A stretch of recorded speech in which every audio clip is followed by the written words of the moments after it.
Hello दोस्तों, welcome to the Financier. Please like, share and subscribe to my channel and press the bell icon to stay connected with me. तो इस video में हम देखेंगे future contracts क्या होते हैं। इसके पिछले वाले वीडियो में हमने देखा था कि फॉरवर्ड कॉन्ट्रैक्ट्स क्या होते हैं, उसका इन्वेंशन कैसे हुआ था, उसकी ज़रूरत क्या थी। तो उस वीडियो को आप ज़रूर जाके चेकआउट कीजिए। तो इस वीडियो में हम देखेंगे कि what are future contracts, future contracts के फीचर्स क्या होते हैं, premium on the futures contract मतलब प्रीमियम क्या होता है फ्यूचर्स कॉन्ट्रैक्ट का, उसका एक एग्जांपल भी हम देखेंगे। What are the risk involved in the future contract, settlement of future contract मतलब कि फ्यूचर कॉन्ट्रैक्ट का सेटलमेंट क्या होता है, इन सब के बारे में हम डिस्कस करेंगे इस वीडियो में। तो लास्ट तक जरूर देखिए। Future contracts derived from underlying asset, a legal agreement to buy or sell a standardized asset on a specific date or during a specified month that is facilitated through a futures exchange। मतलब कि ये एक type of contracts होते हैं जो कि piece of paper होता है जिसपे एक स्पेसिफिक डेट लिखी होती है जो कि उस डेट पे एक्सपायर हो जाएगा, या तो फिर आपको उस डेट पे उस कॉन्ट्रैक्ट को फुलफिल करना होगा। ये एक लीगल एग्रीमेंट होता है जो कि एक्सचेंजेस के द्वारा रेगुलेटेड होता है। ये एक स्टैंडर्डाइज फॉर्मेट में होता है। अब स्टैंडर्डाइज कॉन्ट्रैक्ट कैसे होता है कि फिक्स साइज ऑफ एसेट, जिसमें भी जो भी टर्म्स एंड कंडीशंस इसमें लिखी होती है वो एक फिक्स्ड अमाउंट ऑफ एसेट के लिए ही होती है। उसके बाद फिक्स टाइम ऑफ डिलीवरी मतलब कि जिस जो भी डेट यहाँ पे लिखी हुई होगी उसकी वही डेट पे एक्सपायरी हो जाएगी, या यानी कि ये जो कॉन्ट्रैक्ट है वो नल एंड वॉइड हो जाएगा उस डेट के बाद। Can be sell and buy at any time मतलब कि ये जो पीस ऑफ पेपर है वो एक्सचेंजेस पे हम कभी भी बाय या सेल कर सकते हैं, लेकिन एक्सपायरी डे के पहले ही। Less counter party risk involve मतलब कि ये जो कॉन्ट्रैक्ट्स होते हैं वो रेगुलेट होते हैं एक्सचेंजेस के द्वारा, तो इसकी वजह से डिफॉल्ट रेट भी बहुत कम होता है, ना के बराबर ही होता है। Can only be settled at the time of expiry मतलब कि अगर आप इस कॉन्ट्रैक्ट को बाय करते हैं तो आपको फिजिकल सेटलमेंट करना ही होगा, या तो फिर आप इस कॉन्ट्रैक्ट को सेल कर सकते हैं एक्सपायरी डे के पहले। नाउ एक्सचेंजेस क्या है, ये जो रेगुलेटेड एक्सचेंजेस है हमारे इंडिया में तीन तरह के एक्सचेंजेस है, एनएसई, बीएसई और एमसीएक्स यानी कि मल्टी कमोडिटी एक्सचेंजेस। अब नेशनल स्टॉक एक्सचेंज के बारे में हम सब ने सुना ही होगा, बॉम्बे स्टॉक एक्सचेंज के बारे में हमने सुना ही होगा। तो ये एक्सचेंजेस पे ये जो कॉन्ट्रैक्ट्स है वो ट्रेड होते हैं। इसकी वजह से ये एक टाइप ऑफ सिक्योर्ड कॉन्ट्रैक्ट होते हैं जिसमें डिफॉल्ट रिस्क बहुत कम होता है। तो इंडेक्स फ्यूचर्स, तो जैसे कि आप राइट साइड में देख सकते हैं, ये निफ्टी 50 का एक फ्यूचर है जिसके स्पेसिफिकेशंस के बारे में हम देखेंगे। एक निफ्टी 50 इंडेक्स से डिराइव होता है। इसको रिप्रेजेंट कैसे किया जाता है, निफ्टी 29 अगस्त फ्यूचर मतलब कि ये 29 अगस्त मंथ का एक फ्यूचर कॉन्ट्रैक्ट है। स्टैंडर्ड स्पेसिफाइड इंडेक्स एनएसई मतलब कि ये जो फ्यूचर है वो ट्रेड होता है एनएसई पे। Lot size number of shares is 25 मतलब कि इसका जो एक लॉट साइज है वो उसका नंबर ऑफ शेयर्स 25 है, मतलब कि इस कॉन्ट्रैक्ट में जो एसेट है उसके क्वांटिटी 25 फिक्स है। एक्सपायरी डेट 29 अगस्त 2024 यानी कि ये 29 अगस्त को एक्सपायर हो जाएगा। आप उसके पहले इसको बाय या सेल कर सकते हैं, आप इसको ट्रेड कर सकते हैं। एलटीपी लास्ट ट्रेडेड प्राइस, तो यहाँ पे जो ये प्राइस दिख रही है 24,585 ये उसकी लास्ट ट्रेडेड प्राइस है। Spot price current Nifty index price, यहाँ पे एक स्पॉट प्राइस दी है 24,570 और यहाँ पे फ्यूचर प्राइस है 24,585 मतलब कि ये जो कॉन्ट्रैक्ट है वो डिराइव्ड हुआ है स्पॉट प्राइस से, इसके अंडरलाइंग एसेट से जिसकी वैल्यू फ्यूचर कॉन्ट्रैक्ट से कम है। ठीक है, future contract price is slightly varied from the underlying index.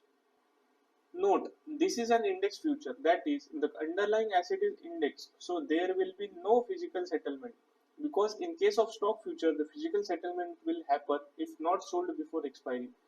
इसका मतलब क्या है दोस्तों, ये जो कॉन्ट्रैक्ट है, ये जो फ्यूचर निफ्टी का फ्यूचर कॉन्ट्रैक्ट है वो डिराइव्ड हुआ है निफ्टी 50 के इंडेक्स से। निफ्टी 50 क्या है, ये ग्रुप ऑफ 50 स्टॉक्स है तो उसके अंदर तो कोई मतलब शेयर्स नहीं है, तो वो एक इंडेक्स है, तो उसका अगर सेटलमेंट भी हुआ तो वो कैश सेटलमेंट ही होगा। लेकिन आप ये बात ध्यान रखिए, अगर ये कोई स्टॉक का फ्यूचर होगा, लेट्स से टाटा मोटर्स का ये अगर फ्यूचर होता है, तो इन केस अगर आप उसको एक्सपायरी डेट तक होल्ड करते हो तो आपको फिजिकल सेटलमेंट ऑफ स्टॉक्स करना पड़ता है। यानी कि एक्सपायरी के डे पे अगर आपने उसको उस कॉन्ट्रैक्ट को सेल नहीं किया तो आपको उतने नंबर ऑफ शेयर्स आगे वाली पार्टी को देना पड़ता है, या तो फिर उसके बदले में कैश देना पड़ता है। तो वो एक बहुत ही रिस्की सिनेरियो हो जाता है। तो मेरा तो यही सजेशन है कि आप फ्यूचर कौन सा भी बाय करें या सेल करें, आप उसको एक्सपायरी के डे तक मत होल्ड कीजिए। फ्यूचर्स प्रीमियम, नाउ हम जानते हैं कि फ्यूचर्स प्रीमियम क्या होता है। Futures are traded at premium. तो अभी हमने जैसे एग्जांपल देखा था निफ्टी 50 का, इसका स्पॉट प्राइस चल रहा था 24,570 और फ्यूचर प्राइस चल रहा था 24,585। इसका मतलब क्या है कि ये जो 15 रुपीज का जो डिफरेंस है वो क्या है, एक्चुअली वो एक प्रीमियम पे कर रहे हैं। देखिए प्रीमियम क्यों रहता है, क्योंकि देखिए इंडेक्स है, इंडेक्स तो फ्यूचर में आगे बढ़ने ही वाला है, मतलब उसका प्राइस तो आगे ऊपर ही जाता रहेगा। तो जो बंदा जो जो भी पर्सन है वो जो सेल कर रहा है फ्यूचर, उसको तो मालूम है कि यार हम तो डेफिनेटली लॉस में आ जाएंगे, क्योंकि वो तो अगेंस्ट द ट्रेंड वो ट्रेड कर रहा है। तो वो फ्यूचर सेल क्यों करेगा अगर उसको मालूम है कि आगे चल के उसको लॉस ही होने वाला है। तो क्या होता है कि वो एक स्पेसिफिक प्रीमियम मांगता है depending upon the volatility and the conditions of the market. वो क्या करता है कि वो जो फ्यूचर्स है उसको एक प्रीमियम पे सेल करता है। यानी कि जो बंदे ने अभी इस महीने का जो प्रीमियम है वो 24,585 पे सेल किया है, मतलब कि हर लॉट में उसको 15 रुपीज का प्रॉफिट ही हो रहा है। अब ये जो प्रॉफिट होता है वो एक फिक्स होता है, मतलब कि ये जो प्रीमियम है वो दिन ब दिन कम होते होते होते जाता है। मतलब कि ये 15 रुपीज तो उसका प्रॉफिट होगा ही होगा, लेकिन at the time of expiry जब 29 अगस्त आ जाएगा तो ये जो फ्यूचर का प्राइस है वो इंडेक्स के प्राइस के बराबर हो जाएगा। यानी कि इसका जो प्रीमियम है वो डिके डिके डिके होता रहेगा हर डे।